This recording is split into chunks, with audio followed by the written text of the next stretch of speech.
గోదావరి ఇది భారతదేశంలో రెండవ అతిపెద్ద నది మరియు దక్షిణ భారతదేశంలో అతిపెద్ద నది. గోదావరి మధ్య మరియు ఆగ్నేయ భారతదేశ పవిత్ర నది. భారతదేశంలోని పొడవైన నదులలో ఒకటి. దీని మొత్తం పొడవు సుమారు 1465 కిలోమీటర్లు.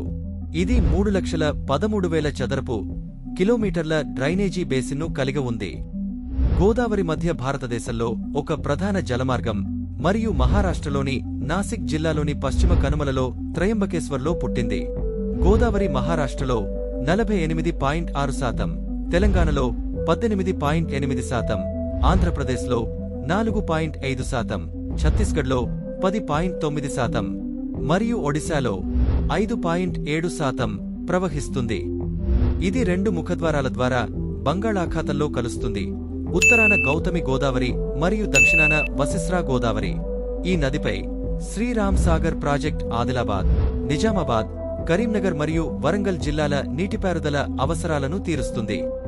ఎడమవైపు ప్రవహించే ఉపనదులు పూర్ణ, ప్రాణహిత, ఇంద్రావతి మరియు సబరి.